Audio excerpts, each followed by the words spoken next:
السلام علیکم ورحمۃ اللہ وبرکاتہ۔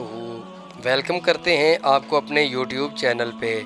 دوستو، جیسا کہ آپ کو پتہ ہے کہ ہم دین اسلام کی خاطر اپنی زندگیوں کو قربان کرنے والے، وقف کرنے والی ایسی عظیم عظیم ہستیوں کا ذکر کرتے ہیں کہ جن کو بعد میں اسلام نے ایسے مقامات عطا کیے کہ دین اسلام کی تاریخ میں ان کا نام سر فہرست نظر آتا ہے۔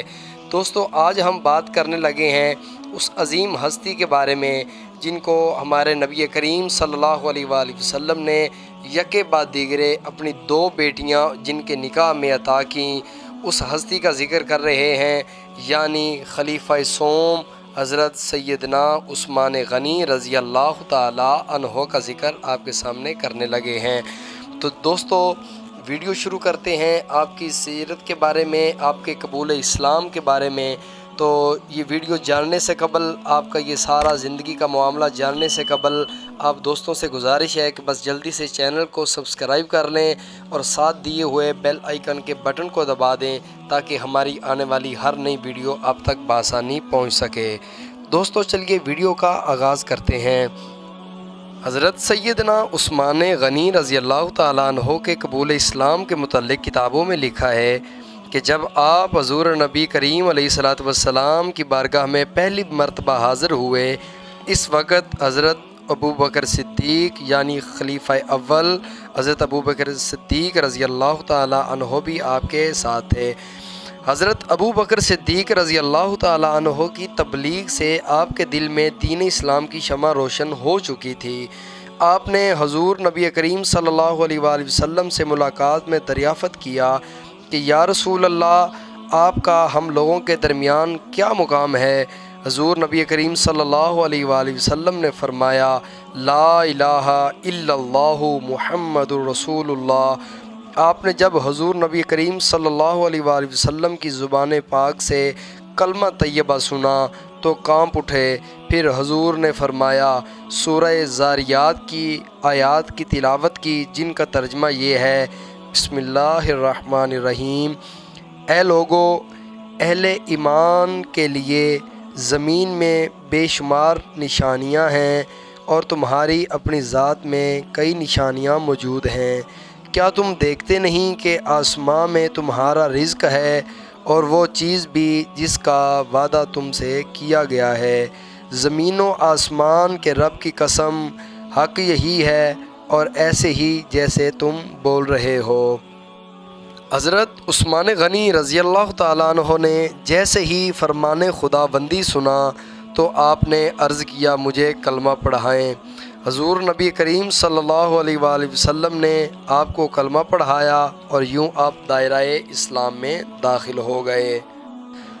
حضرت عثمان غنی رضی اللہ تعالیٰ عنہ کا شمار اگرچہ بنو امیہ اور قریش کے معززین میں ہوتا تھا، مگر آپ کے اسلام قبول کرنے کے بعد آپ سے بھی وہی سلوک ہوا جو نبی کریم صلی اللہ علیہ وآلہ وسلم اور حضرت ابو بکر صدیق رضی اللہ تعالی عنہ سے رکھا گیا تھا۔ حضرت عثمان غنی اپنے فلاحی کاموں کی بدولت قریش کے ایک خاص مقام رکھتے تھے، مگر اب آپ رضی اللہ تعالی عنہ کے تمام خلوص کو بلا کر آپ کو اذیتیں دی جانے لگیں۔ بنو امیہ نے آپ سے قطع تعلقی کر لی تھی اور آپ کی جان کے دشمن بن چکے تھے۔ حضرت عثمان غنی اپنے قبیلہ والوں کے تمام مخالفتوں کے باوجود بھی دین اسلام پر استقامت کے ساتھ قائم رہے۔ آپ کے چچا حکم بن العاص نے آپ کو ایک کمرے میں بند کر دیا اور کہنے لگے، جب تک تم حضور نبی کریم صلی اللہ علیہ وآلہ وسلم کی اطاعت اور پیروی سے انکار نہیں کرو گے، میں تمہیں آزاد نہیں کروں گا۔ حضرت عثمان غنی پہ مشکلات کا دور یہاں سے ہی شروع ہوا جب آپ نے کلمہ طیبہ پڑھ کر اپنے آپ کو دائرہ اسلام میں داخل کیا۔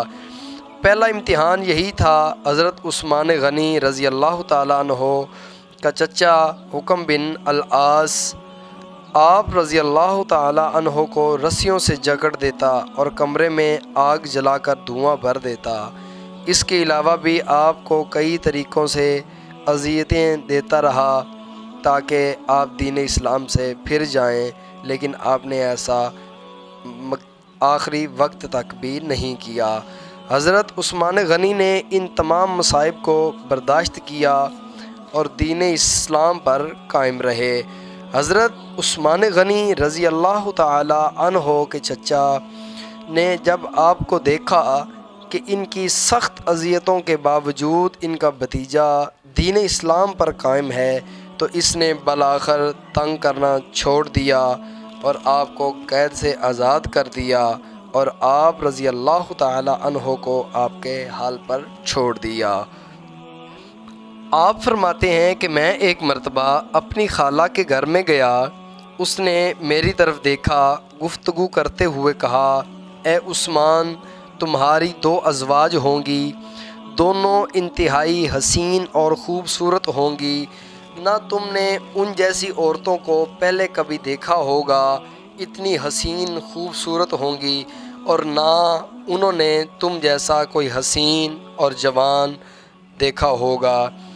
آپ فرماتے ہیں کہ میں یہ بات سن کر بڑا حیرت میں گم ہو گیا اور اس بات کو میں نے تو ناممکن سمجھا۔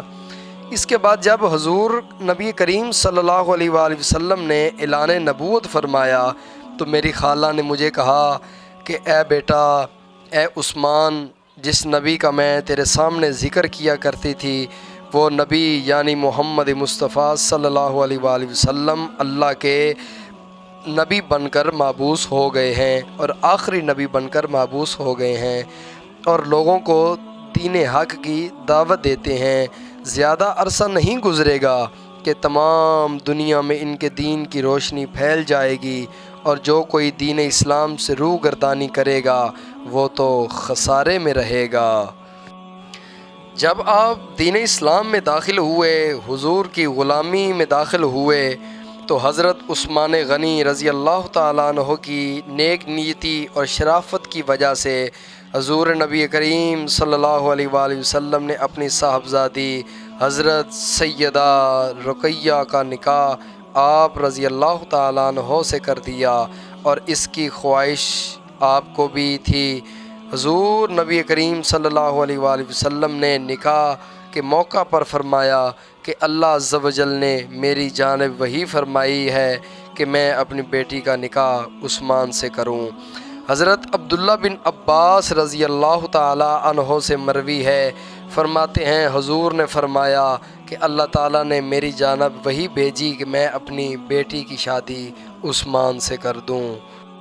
جب حضرت عثمان غنی رضی اللہ تعالیٰ عنہ کا نکاح حضرت سیدہ رقیہ سے ہوا تو مکہ مکرمہ میں بات مشہور ہو گئی، اگر کوئی بہترین جوڑا دیکھنا چاہے تو وہ آ کے حضرت عثمان غنی اور حضرت سیدہ رقیہ رضی اللہ تعالی عنہا کو دیکھ لے۔ حضرت عثمان غنی اور حضرت سیدہ رقیہ رضی اللہ تعالی عنہا کا نکاح حضور نبی کریم صلی اللہ علیہ وآلہ وسلم کے اعلان نبوت کے 3 برس ہوا، اور آپ رضی اللہ تعالی عنہ خود کو حضور نبی کریم صلی اللہ علیہ وآلہ وسلم کا داماد ہونے پر فخر محسوس کرتے تھے۔